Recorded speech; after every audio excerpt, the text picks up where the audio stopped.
Good morning, children. Now let us continue with the chapter pricing decision.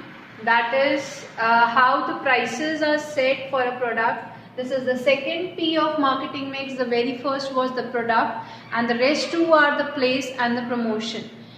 Each P of marketing is very important to understand in detail because each P plays an important role, and other three P's are dependent on that particular P. Like product is dependent upon pricing, promotion and place.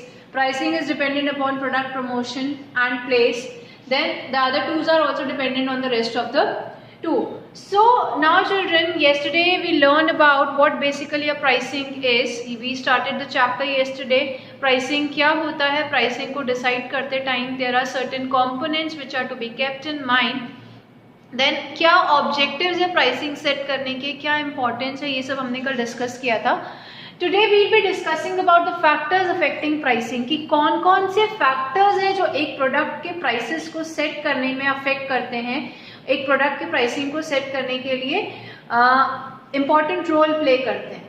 तो the factors are divided into two parts, internal factors and the external factors. What are internal factors? Internal factors are those factors which are under the control of the organization. ऐसे factors, ऐसी forces जिस पर आपका control है are known as the internal factors, and वो चीज़ें जिस पर आपका control नहीं है are known as the external factors. But both these factors are to be considered while deciding the prices for the products. There are certain points which we will be studying in internal factors under internal factors. And in the same manner there are certain heads which we will be studying under external factors. So let us first discuss the internal factors for pricing. The very first is the objective of the firm. जब भी आप price set करने जा रहे हो, आप being a top manager or being a marketing manager, you should keep in your mind the objective of the firm. कि क्या ऑब्जेक्टिव है बेसिकली फर्म का, whether the firm wants to have a big market share, या firm छोटे से कम time में बहुत ज़्यादा प्रॉफिट अर्न करना चाहती है, या फर्म चाहती है कि मार्केट में वो स्टेबल बनी रहे. तो whatsoever the object of the firm is, firm profit maximization चाहती है, या firm maximum return on investment चाहती है, या फर्म जल्दी प्रॉफिट अर्न करके मार्केट से आउट होना चाहती है, या फर्म चाहती है कि मार्केट में बनी रहे. So whatsoever the objective of the firm is, that objective should be kept in mind while deciding the price for the product. The second factor which affects the pricing is the role of top management. Top management also plays a very important role because everything is decided by the top authorities, the higher authorities, the hierarchy.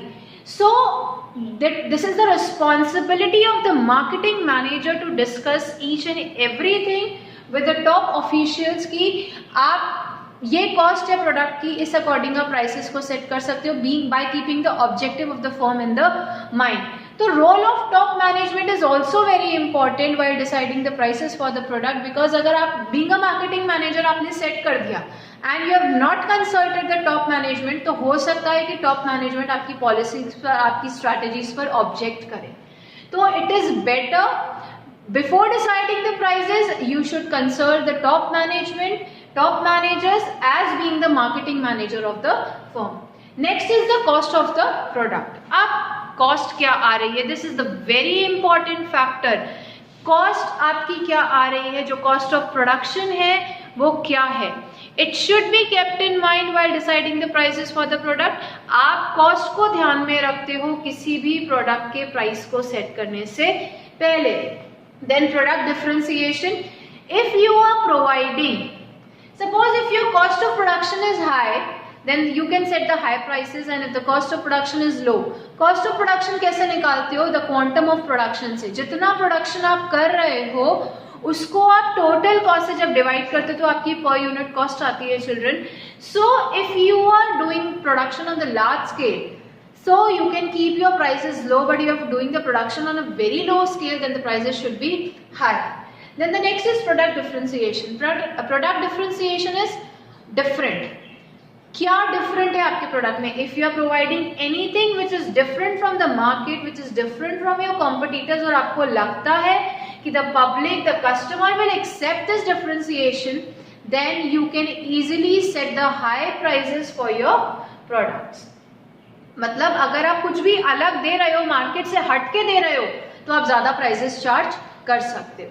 Then next is the marketing mix. What marketing mix is? Marketing mix क्या होता है? Marketing mix comprises of the 4 P's of marketing: product, price, place and promotion. तो pricing में आप ये देखते हो कि जो बाकी के 3 P हैं वो आपस में कॉम्प्लीमेंट करें, वो प्राइसिंग के साथ कॉम्प्लीमेंट करें.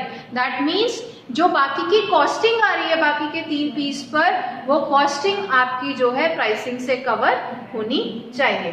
Then children, the next is the size of the organization. If the size of the organization is large, then that means the expenses will be large.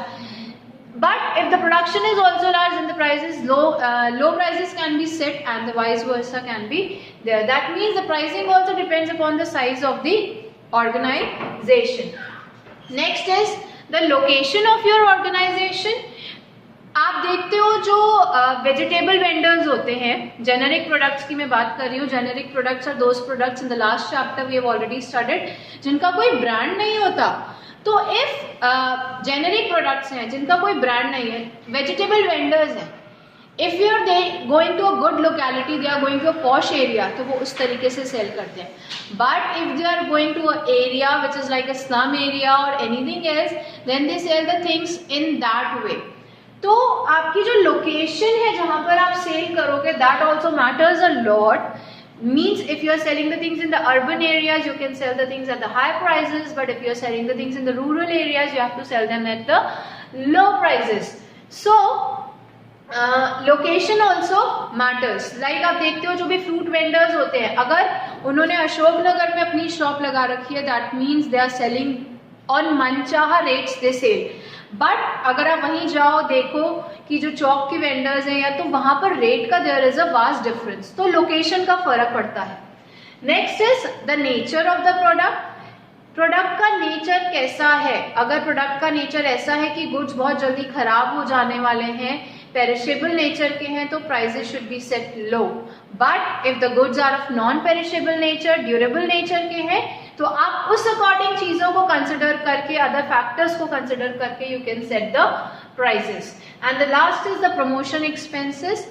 जितने भी प्रमोशन के एक्सपेंसेस आपने किए हैं, उन प्रमोशन के एक्सपेंसेस को you kept in mind first of all, and after keeping that in your mind you set the prices of the products as per that. If the promotional expenses are very high, the prices are set accordingly, and if the promotional expenses are low, the prices are set accordingly. These are the internal factors, that means they are under the control of the marketer. इनको वो अपने according mold कर सकता है, change कर सकता है.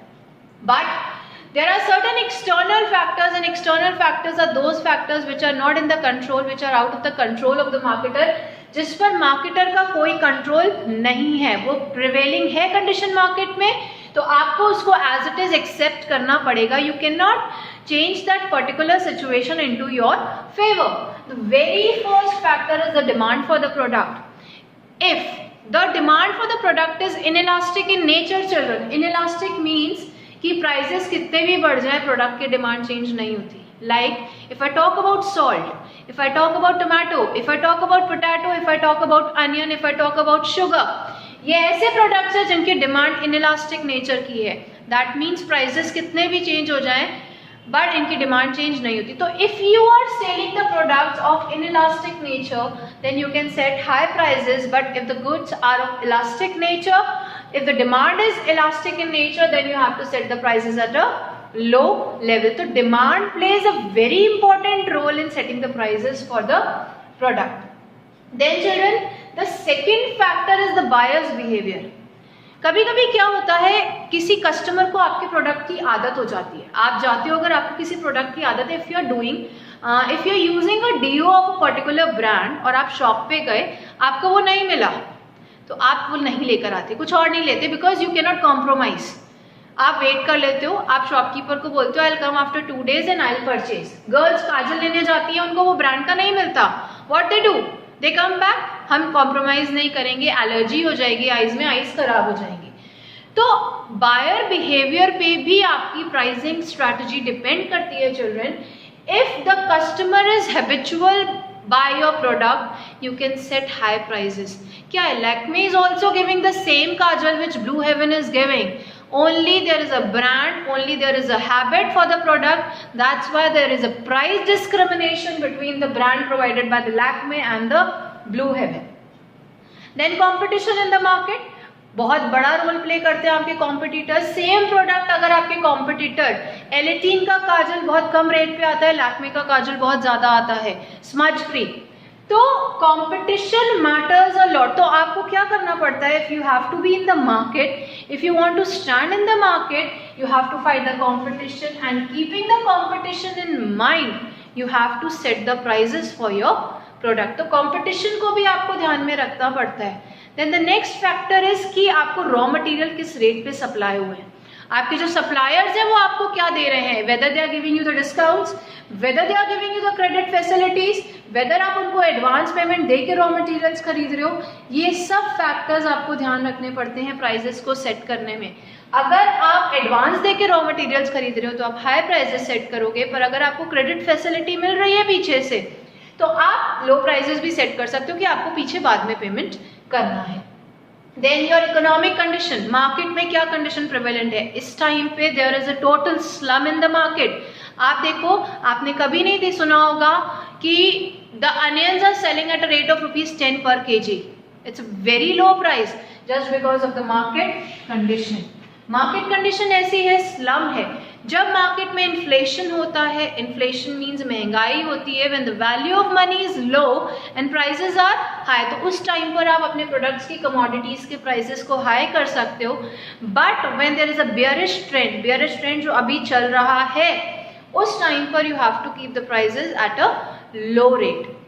Then children, government regulation. Government regulate करती है बहुत सारी चीज़ों के प्राइसेस. देखते हो ना आप, किसानों को गवर्नमेंट रेगुलेट करती है प्राइसेस को. तो क्या है गवर्नमेंट रेगुलेशन, कभी कभी सर्टेन आइटम्स की चीज़ों में गवर्नमेंट इंटरफेयर करती है. तो उस कंडीशन में जहाँ पर गवर्नमेंट इंटरफेयर कर रही है, आपकी कमोडिटी ऐसी है जिसमें गवर्नमेंट इंटरफेयर करेगी, वहाँ पर आप हाई प्राइसेस सेट नहीं कर सकते हो. और अगर कमोडिटी ऐसी है जहाँ there is no government regulation, no government interference, you can set the prices accordingly. High रखना है या लो रखना है, totally depends upon the marketer. So these are the certain factors, internal and external, which are to be kept in mind while deciding the prices for the product. Now children, our next topic is the various pricing strategies and the methods which are adopted by a firm for setting the prices of the product. अब कौन-कौन से methods हैं? तो pricing policies are divided into four categories, sorry children. Today we will be discussing only one, that is demand based pricing. What demand based pricing is? Yes children, now the pricing strategies, the pricing policies. The very first pricing policy is the demand based pricing. What is demand based pricing? The pricing which depends upon the demand for the product is known as demand based pricing. वो pricing जो demand के basis पे set की जाती है is known as demand based pricing. You all know, you have already read in economics also that there is an inverse relationship between the price and the demand. Inverse means opposite relationship होती है, means when the prices rise, demand falls, and when demand prices lows down, prices falls, the demand rises, demand increases. तो कोई भी जो firm होती है वो अपने प्राइसेस को तब सेट करती है कि वो एक कर्व देखते हैं between the supply and the demand, and जहां पर वो दोनों मीट करते हैं, that particular point is decided at the price for the product. कभी कभी क्या होता है, आपके पीछे से क्या सप्लाई आ रही है, सप्लाई इंक्रीजेस, ठीक है, तो उससे और डिमांड पहले कम थी और सप्लाई ज्यादा थी, तो आपको प्राइसेस कम रखने पड़ते हैं. पर अगर आपकी पहले क्या था, डिमांड ज्यादा थी, सप्लाई कम थी, तो आप क्या कर देते हो, प्राइसेस को राइज कर देते हो. तो आप क्या करते हो, दोनों चीजों को कंसिडर करके चलते हो, your demand and your supply, for deciding the prices. The second thing is like, अगर इनइलास्टिक प्रोडक्ट है, इनइलास्टिक डिमांड है, तो उस कंडीशन में आप प्राइसेस हाई रख सकते हो. बट अगर इलास्टिक डिमांड है तो आपको प्राइसेस को लो रखना पड़ेगा. लाइक ब्रेड वगैरह की अगर हम बात करें तो इन पर कभी भी डिमांड का या प्राइसेस का कोई भी फर्क नहीं पड़ता है. तो let us see children, This is the supply, this is the demand curve and this is the supply curve. Let me rub this and let me draw it once.